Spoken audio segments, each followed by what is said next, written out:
Hello friends, welcome to my YouTube channel. तो friends, इस video में हम सीडीपी फर्स्ट तथा सेकंड पेपर के लिए 41 क्वेश्चन से लेकर के 60 क्वेश्चन तक सॉल्व कराएंगे।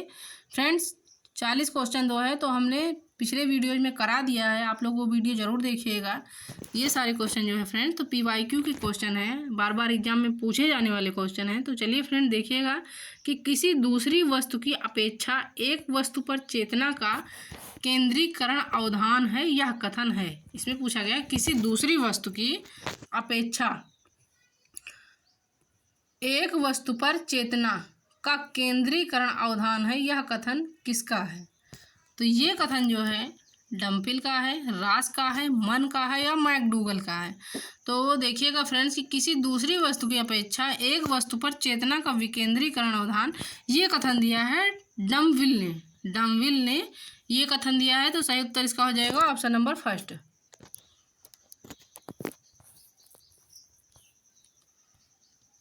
अगला क्वेश्चन देखिएगा, विस्मृत कम करने का उपाय है। विस्मृत यानी भूलना, भूलने को जो है कम करने का क्या उपाय है। तो सीखने में कमी, सीखने की त्रुटिपूर्ण विधि, पाठ की पुनरावृत्ति या स्मरण करने में कम ध्यान देना।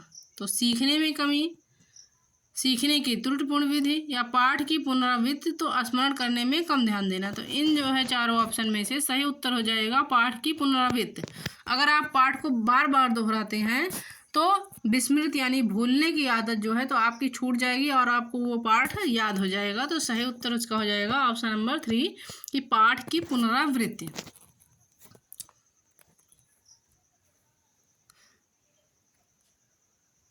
अगला है कि चिंतन संज्ञानात्मक पक्ष में एक मानसिक क्रिया है, यह कथन दिया गया है। तो फ्रेंड देखिएगा, चिंतन संज्ञानात्मक पक्ष में एक मानसिक कथन है, मानसिक क्रिया है, यह कथन दिया गया है। तो ये किसके द्वारा दिया गया है। तो डीवी द्वारा यानी जॉन डीवी द्वारा, गिलफर्ड द्वारा, क्रूज द्वारा या रॉस द्वारा। तो सही उत्तर इसका हो जाएगा ऑप्शन नंबर 4 रास द्वारा।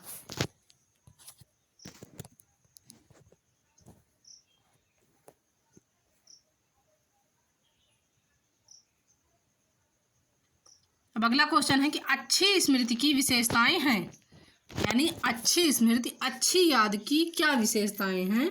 तो शीघ्र पुनः स्मरण, शीघ्र पहचान, अच्छी धारणा या ये सभी। तो अच्छी स्मृति यानी फ्रेंड्स अच्छी याद की क्या विशेषताएं हैं।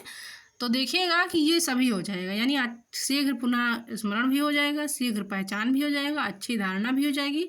तो जो है इसमें जो है ये तीनों ऑप्शन सही हो जाएंगे। तो यानी सही उत्तर इसका हो जाएगा ऑप्शन नंबर 4 कि ये सभी।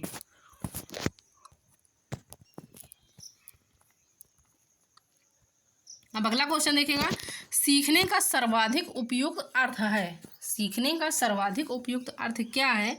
कौशल अर्जन है, ज्ञानार्जन है या व्यवहार में परिमार्जन है या वैयक्तिक समायोजन है। तो इसमें कहा गया है कि सीखने का सर्वाधिक उपयुक्त अर्थ क्या है। तो ये जो है व्यवहार में परिमार्जन जो है सही उत्तर इसका हो जाएगा ऑप्शन नंबर 3। अगला है कि ध्यान को केंद्रित करने की आंतरिक दशा है। तो ध्यान को केंद्रित करने की इसमें आंतरिक दशा पूछा गया, अवधि है, नवीनता है, रुचि है या आकार है। तो ध्यान को केंद्रित करने की आंतरिक दशा जो है तो वो हो जाएगा रुचि।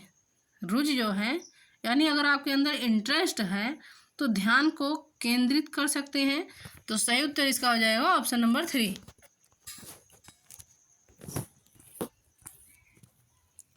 अगला है कि अवधान के आंतरिक अथवा व्यक्तिनिष्ठ निर्धारक है। अवधान के जो है तो आंतरिक अथवा व्यक्तिनिष्ठ निर्धारक क्या है। रुचि, लक्ष्य या अभिवृत्ति है। उसके बाद सेकंड है कि उद्दीपक वस्तु या प्रविधि है। थर्ड है कि प्रकाश, ध्वनि या गंध है तथा फोर्थ है कि पुरस्कार, दंड अथवा प्रोत्साहन है। तो इसमें पूछा गया है कि अवधान के आंतरिक अथवा व्यक्तिनिष्ठ निर्धारक क्या है। तो देखिएगा फ्रेंड्स, सही उत्तर इसका हो जाएगा ऑप्शन नंबर फर्स्ट, रुचि, लक्ष्य तथा अभिवृत्ति है, यानी इंटरेस्ट, गोल तथा एटीट्यूड होगा। तो सही उत्तर इसका हो जाएगा ऑप्शन नंबर फर्स्ट। अब अगला है कि शिक्षण प्रक्रिया में निम्नलिखित में से किसका भली प्रकार ध्यान रखना चाहिए। इसमें कहा गया है कि शिक्षण प्रक्रिया में तो निम्नलिखित में से आपको सबसे ज़्यादा जो है किसका भली प्रकार से ध्यान रखना चाहिए?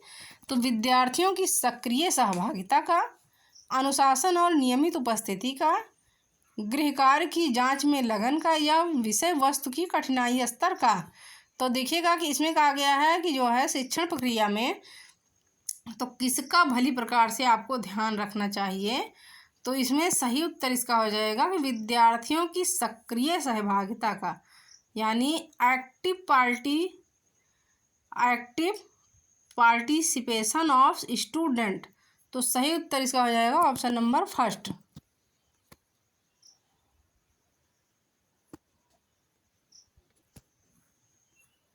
अगला है कि कौशलों के स्थानांतरण के लिए कौन सा उपयोगी है। तो फ्रेंड देखिएगा, कौशलों के स्थानांतरण के लिए इसमें कौन सा उपयोगी है पूछा गया है। तो कौशल अंतरण एक गति है, ना कि उद्देश्य। उसके बाद रेखीय अभिक्रम, उसके बाद है शाखीय अभिक्रम या तैयारी और अर्जन।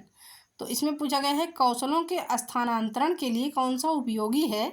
तो सही उत्तर इसका हो जाएगा ऑप्शन नंबर फर्स्ट, कौशल अंतरण एक गति है, ना कि उद्देश्य। तो सही उत्तर इसका हो जाएगा ऑप्शन नंबर फर्स्ट। अगला है कि एक छात्र पढ़ रहा है, एक छात्र जो है तो वो पढ़ रहा है, उसका नाम लेकर किसी ने बुलाया। एक बच्चा पढ़ाई कर रहा है तथा उसका नाम लेकर किसी ने बुलाया। निम्न में से किस संवेदना द्वारा वह छात्र अपनी अनुक्रिया प्रकट करेगा।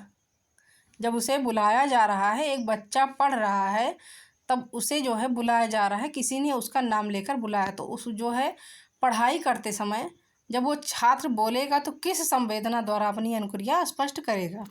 तो देखिएगा फ्रेंड्स, दृष्टि संवेदना, स्पर्श संवेदना, ध्वनि संवेदना या प्रत्यक्षण संवेदना। तो सही उत्तर इसका हो जाएगा ध्वनि संवेदना द्वारा। तो राइट आंसर इसका हो जाएगा ऑप्शन नंबर 3।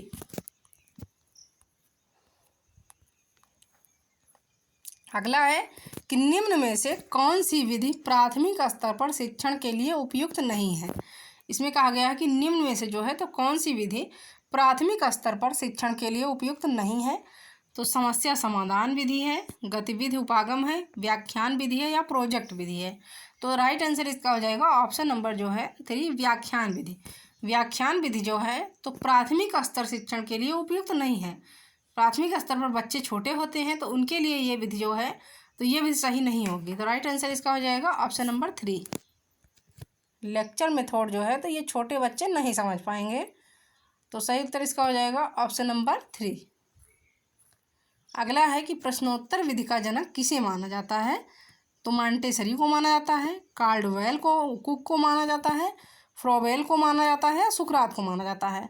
तो प्रश्नोत्तर विधि का जनक जो है तो ये सुकरात को माना जाता है। राइट आंसर इसका हो जाएगा ऑप्शन नंबर 4। अब अगला है कि समस्या समाधान क्षमताओं को किस प्रकार सुसाध्य किया जा सकता है। समस्या समाधान क्षमताओं को किस प्रकार सुसाध्य किया जा सकता है। तो समस्याओं के हल हेतु अटल प्रक्रिया के इस्तेमाल को बढ़ावा देकर, या समरूपों के इस्तेमाल को बढ़ावा देकर, या विद्यार्थियों में डर की भावना पैदा कर, या लगातार अभ्यास और कार्यान्वयन पर जोर देकर। तो फ्रेंड देखिएगा कि इसमें पूछा गया समस्या समाधान क्षमताओं को किस प्रकार सुसाध्य किया जा सकता है, यानी किस प्रकार सही किया जा सकता है समस्या समाधान क्षमताओं को। तो सही उत्तर इसका हो जाएगा समरूपों के इस्तेमाल को बढ़ावा देकर, समरूपों के इस्तेमाल को बढ़ावा देकर। तो राइट आंसर इसका हो जाएगा ऑप्शन नंबर 2। अगला है कि कक्षा में सृजनात्मक और प्रतिभाशाली बच्चों के लिए आवश्यक हस्तक्षेप निर्भर करता है।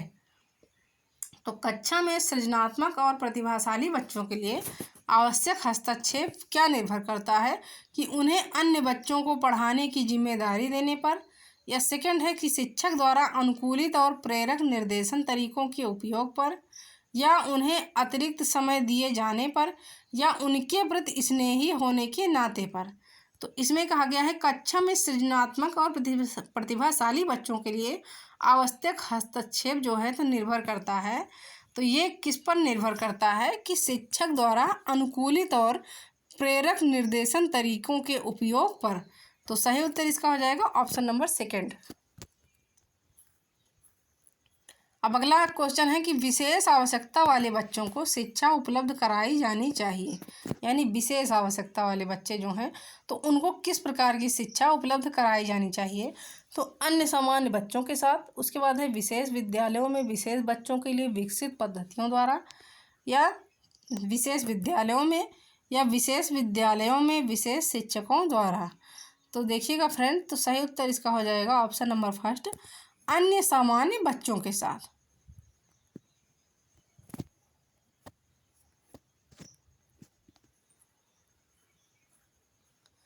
अगला है कि प्रतिभाशाली विद्यार्थी। तो इसमें कहा गया है कि प्रतिभाशाली विद्यार्थी यानी गिफ्टेड स्टूडेंट आर, तो स्वभाव के अंतर्मुखी होते हैं, अपनी आवश्यकताओं को दृढ़तापूर्वक नहीं कर पाते, या अपने निर्णयों पर आत्मनिर्भर होते हैं, या शिक्षकों से स्वतंत्र होते हैं। तो जो प्रतिभाशाली बच्चे होते हैं वो अपने निर्णयों में आत्मनिर्भर होते हैं, यानी उन्हें अपने जो है, अगर उन्होंने आंसर दिया है तो वो उत्तर जो है वो कहेंगे कि मैंने सही दिया है उत्तर, यानी वो अपने निर्णयों में आत्मनिर्भर रहते हैं। तो सही उत्तर इसका हो जाएगा ऑप्शन नंबर 3। अगला है कि ध्वनि संबंधी जागरूकता निम्नलिखित में से किस क्षमता से संबंधित है। तो फ्रेंड देखिएगा कि ध्वनि संबंधी जागरूकता, इसमें कहा गया है कि निम्नलिखित में से किस क्षमता से संबंधित है। तो ध्वनि संरचना पर चिंतन से करना, व उसमें हेर फेर करना, या सही व धारा प्रवाह बोलना, या जानना समझना व लिखना, या व्याकरण के नियमों में दक्ष होना। तो ध्वनि संबंधी जागरूकता इसमें कहा गया है कि निम्नलिखित में से किस क्षमता से संबंधित है। तो ये हो जाएगा ध्वनि संरचना पर चिंतन करना व उसमें हेर फेर करना। सही उत्तर इसका हो जाएगा ऑप्शन नंबर फर्स्ट। अगला है कि अति संवेदनशील बच्चों को सीखने में मदद करने के लिए निम्नलिखित में से कौन सा तरीका उपयुक्त तरीका है। तो अति संवेदनशील बच्चों को सीखने में मदद करने के लिए, तो इसमें कहा गया है कौन सा तरीका सबसे उपयुक्त तरीका है, सबसे उपयोगी तरीका है। तो बेचैन होने पर अक्सर उन्हें फटकार लगाना, पहला ऑप्शन है। उसके बाद सेकंड है कि एक कार्य को छोटे प्रबंधनीय खंडों में तोड़ना। उसके बाद है कि अधिगम के वैकल्पिक तरीकों की पेशकश, तथा फोर्थ है कि उनके दैनिक कार्यक्रम में शारीरिक गतिविधि का समावेश। तो इसमें कहा गया है कि अति संवेदनशील बच्चों को सीखने में मदद करने के लिए निम्नलिखित में से कौन सा तरीका उपयुक्त तरीका है। तो बेचैन होने पर अक्सर उन्हें फटकार लगाना नहीं है, इसमें पूछा गया है।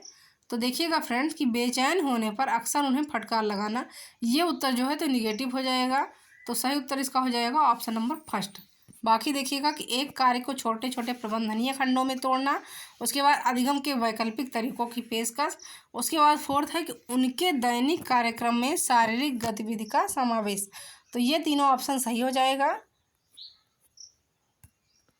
तो देखिएगा बेचैन होने पर अक्सर उन्हें फटकार लगाना, क्योंकि जो है सीटेट एग्जाम में बच्चा कभी गलत नहीं होता है, और निगेटिव आंसर ये हो जा रहा है कि बेचैन होने पर अक्सर उन्हें फटकार लगाना, तो ये शिक्षक द्वारा नहीं किया जाना चाहिए। तो सही उत्तर इसका हो जाएगा ऑप्शन नंबर फर्स्ट।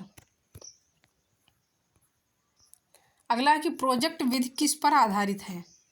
तो प्रोजेक्ट विधि जो है किस पर आधारित है, व्यवहारवादी पर है, प्रयोजनवादी पर है, उपयोगितावादी पर है, या कोई नहीं। तो प्रोजेक्ट विधि जो है ये आधारित है प्रयोजनवादी पर। सही उत्तर इसका हो जाएगा ऑप्शन नंबर बी।